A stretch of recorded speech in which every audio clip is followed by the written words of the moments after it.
All right, time for the next episode of Rob versus the SAT. This is a series where I go through sections of SATs or PSATs that I haven't seen before. So you can see me struggle through a section, work through the section, use all the strategies that I teach, and basically see how it all fits together. So today we've got a sentence completion section from a PSAT. And before we start, just remember all the strategies and techniques that I show here are taught and shown in much more detail in the members area of my website. There's a link in the description for you to find more information about it. So I'm not going to be going through all the detail of the entire thought process here because that's meant for the instruction section. But the point is just to see how this is going to work out, how this all fits together when you actually sit down and do a section. All right, so let's try the section. Haven't seen it before. Let's see what we can do.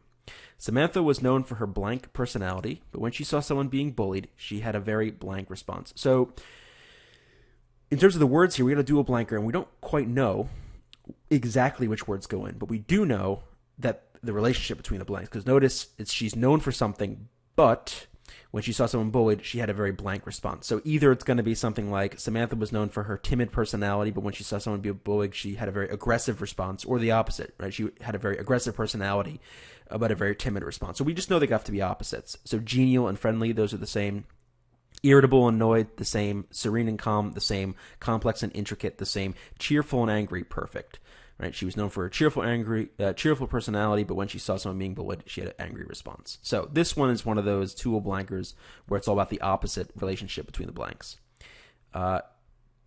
If the blank of tropical rainforest is not stopped, whoa, that's annoying. If the blank of tropical rainforest is not stopped, the world will lose species of wildlife that are blank those locations.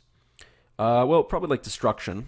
Right? If the destruction of tropical rainforest is not stopped, the world will lose species of wildlife. So let's go and look at the choices. So planting, no. Evolution, no. Destruction, yep. Conservation, no. Clearing, yes, because clearing here would mean, clearing the rainforest, the destruction of it. The world will lose species of wildlife that are... So we want something here like that. The species only come from those locations. I'm just trying to think of a good word that would fit. That are, home to those locations. It's not a great choice. Basically, it's you want to find, unique to would actually work. Actually, there you go. So say unique to. What do you know? So yeah, C is the answer here. Foreign to makes no sense because it's got to be species that live in that rainforest. The Communist Manifesto is often attributed to Karl Marx, but the work is actually blank effort since he wrote it with Friedrich Engels. So it's probably a collaborative effort. That's my guess here. Right, because he did it with a partner, and there it is, C. We'll check the other choices. A literary, well, it was a literary effort, but that's not the point of the sentence. The point is to show that he worked with someone else on it. Unorthodox, yeah, likely was. Esoteric, yeah, likely was. Representative, I don't know, maybe. But again, the only one that fits with what the sentence says is collaborative. Well, that's really annoying. Oh, well. I'm just not used to this moving side to side. I'm usually used to this going up and down. That's going to take some getting used to. Oh well. Early demonstrators from the Student Nonviolent Coordinating Committee were blank appearances. They dressed with care to project a responsible image rather than a blank one. Let's see. With their blank two appearances, they dressed with care to project a responsible image rather than how about like a scary one or irresponsible image, right? We want to get the opposite basically of responsible. So anything like that would fit into the second blank. Let's check. A threatening image, yeah. A reassuring, no, because that would go with responsible. That would be positive. We're looking for something negative. Disorderly, yep. Subversive, yeah. Discreet, no. So what were they? We kind of look at the choices here. We can see what kind of word-ish we need. So they are attentive to would work best, I think, right? Because if they're so concerned about dressing a particular way, they're very tuned in on what their appearance says to others. So oblivious to, nope. Opposite. Unconscious of, nope. Opposite. Best answer here is C. Unlike Earth's high-speed jet streams, which are confined to narrow bands, the high-speed winds of Venus blank that entire planet. Well, if on Earth they're confined to narrow bands, unlike Earth, then the Venus high-speed winds are not going to be confined to narrow bands. They're going to, let's say, surround the entire planet. Something like that, right? Illuminate, no. We're not dealing with light. Endanger, no. Dwarf, no. Strain, no. Envelop, yeah. Envelop is capturing this notion that they're completely surrounding and engulfing the planet. To blank detection, the thieves blank the stolen collection, selling it off a piece at a time over a period of months.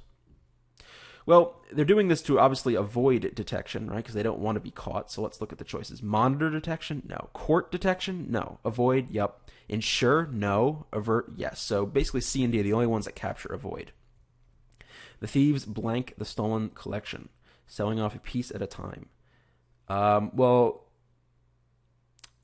We don't know exactly what word fits in here, but probably something like selling it off a piece at a time. So let's look at the two choices and see what's left. Appraised the stolen collection. I'm sure they did appraise it maybe, but that's not what's going on here. Broke up. Yeah, they broke up the stolen collection, so they sold it off a piece at a time. Perfect. The clever child's highly imaginative excuses confirmed his blank, but would never persuade anyone of his sincerity. So this would confirm his cleverness, right? Or creativity, right? But certainly would not persuade anyone of sincerity. So something like cleverness or creativity. Ingenuity, yep. Humility, no. Vulnerability, no. Perseverance, no. Indignation, no. Best choice here is A. The professor's comments on Eleanor's laboratory report were blank. They were purely routine and showed little real engagement with Eleanor's work. So I know, just without even looking at the choices, the word here is likely to be perfunctory, but that's just experience and having a decent vocabulary. But if we wanted to come up with a word that didn't mean perfunctory, so basically we need something that means routine, and routine pretty much, without really any engagement. So look at the choices. Peremptory sounds like perfunctory, but not quite right. Astute, no. Deferential, no. Perfunctory, yep. And caustic, no. All right, so normally I would go and normally if this were part of a reading section, I'd go and complete the reading passages, and then I'd come back and check this. But I feel pretty confident with these, so let me go check my answers.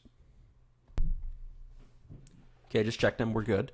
Any thoughts I have on this section? Not really. As you can see, it goes pretty quickly.